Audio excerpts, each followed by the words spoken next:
Hello students, আমি Nitish sir জ্ঞানজ্যোতি coaching সেন্টারের পক্ষ থেকে তোমাদের প্রত্যেককে জানাই আরো একবার স্বাগত। তো স্টুডেন্টস, আজকে আমি তোমাদের সঙ্গে আলোচনা করব SKBU অর্থাৎ সিধু কানু বিরসা ইউনিভার্সিটি আন্ডারে যে সমস্ত ছাত্রছাত্রীরা বিভিন্ন কলেজগুলোতে পড়াশোনা করছো তাদের জন্য আজকে মেজর হিস্ট্রির কিছু গুরুত্বপূর্ণ 2 নম্বরের প্রশ্ন নিয়ে আলোচনা করব। আজকের ভিডিওটা কিন্তু পার্ট 3। আমরা ধারাবাহিকভাবে তোমাদের 2 নম্বরের প্রশ্নগুলো নিয়ে আলোচনা করছি তোমাদের Gupta and post Gupta period থেকে।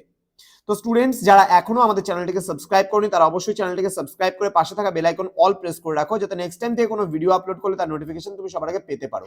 এছাড়া অনলাইনে যারা ভাবছো আমাদের ক্লাস জয়েন করবে তারা অবশ্যই যোগাযোগ করো আমাদের অফিসিয়াল নাম্বার 7076398606 নাম্বার অথবা 6295916282 নাম্বারে।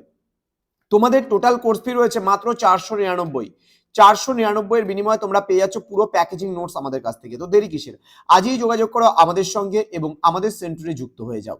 চলো আলোচনা করছি কিছু 2 নম্বরের প্রশ্ন, পার্ট 3 ভিডিও। প্রশ্ন: কোন গুপ্ত সম্রাট হুনদের পরাজিত করেন? কোন সূত্র থেকে এই কথা আমরা জানতে পারি বা জানা যায়? পরাক্রান্ত গুপ্ত বংশের শেষ শক্তিশালী সম্রাট, যার নাম ছিল স্কন্দগুপ্ত, তিনিই কিন্তু হুন আক্রমণ প্রতিহত করেছিলেন এবং ভারতকে এক দুর্বিপাকের হাত থেকে রক্ষা করেছিলেন।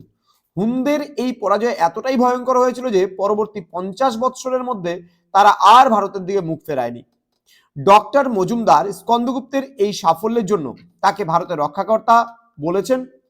আমরা বিশেষ করে জুনাগড় শিলালিপি এবং ভিতারি স্তম্ভলেখ থেকে কিন্তু হুনদের বিরুদ্ধে স্কন্দগুপ্তের যুদ্ধের কথা আমরা জানতে পারি।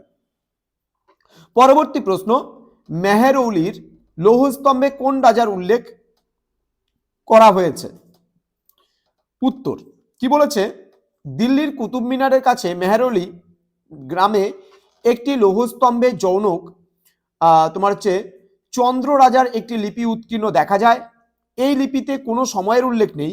কোনো ঐতিহাসিক মনে করেন যে এই লিপিতে উল্লেখিত চন্দ্র এবং গুপ্ত সম্রাট দ্বিতীয় চন্দ্রগুপ্ত এক এবং অভিন্ন ব্যক্তি, কিন্তু অনেকেই এই মতকে স্বীকার করেন না।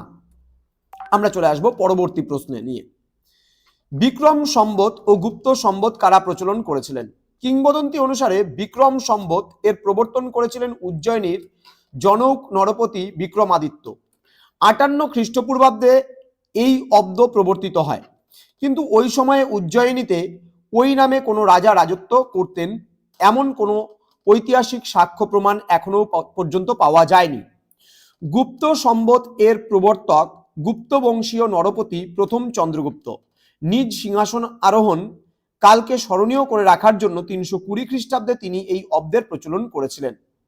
পরবর্তী প্রশ্ন এবং আজকের সর্বশেষ প্রশ্ন: গুপ্ত যুগকে গ্রিসের ইতিহাসের পেরিক্লিসের যুগের সঙ্গে কেন তুলনা করেছেন?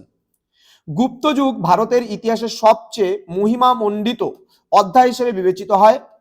শিল্প, সাহিত্য, জ্ঞান, বিজ্ঞান, ধর্ম সর্ববোধি ক্ষেত্রে ভারতীয় মনীষীর চরম উন্নতি ও পরম বিকাশ এই যুগে দেখা গিয়েছিল। বিশ্ব ইতিহাসে বিভিন্ন গৌরবমণ্ডিত যুগের সঙ্গে তাই গুপ্ত যুগকে তুলনা করার প্রবৃত্তি লেখকের মধ্যেই প্রায় দেখা গিয়েছে। ঐতিহাসিক বার্নেট গুপ্ত যুগকে গ্রিসের ইতিহাসের সঙ্গে তুলনা করে পেরিক্লেসের যুগ কিন্তু বলে উল্লেখ করেছেন। তো স্টুডেন্টস, এই ছিল আজকের ক্লাস। তোমাদের সঙ্গে দেখা হবে খুব তাড়াতাড়ি আরো একটা ভিডিও নিয়ে, যেখানে আমি আরো কিছু প্রশ্ন নিয়ে আলোচনা করব 2 নম্বরের, এবং খুব তাড়াতাড়ি তোমাদের জন্য নিয়ে আসবো আমরা সাজেশনস গুলো। যারা এখনো চ্যানেলটিকে সাবস্ক্রাইব করনি তারা অবশ্যই চ্যানেলটিকে সাবস্ক্রাইব করে আমাদের সঙ্গে থাকো, আমাদের পাশে থাকো। তোমাদের উজ্জ্বল ভবিষ্যৎ গড়ে তুলবো আমরা, এটাই কিন্তু আমাদের প্রতিশ্রুতি। দেখা হচ্ছে খুব তাড়াতাড়ি আরো একটা নতুন ভিডিও নিয়ে। তোমরা প্রত্যেকে ভালো থেকো, সুস্থ থেকো। Thank you so much. Thanks for watching after all. Thank you.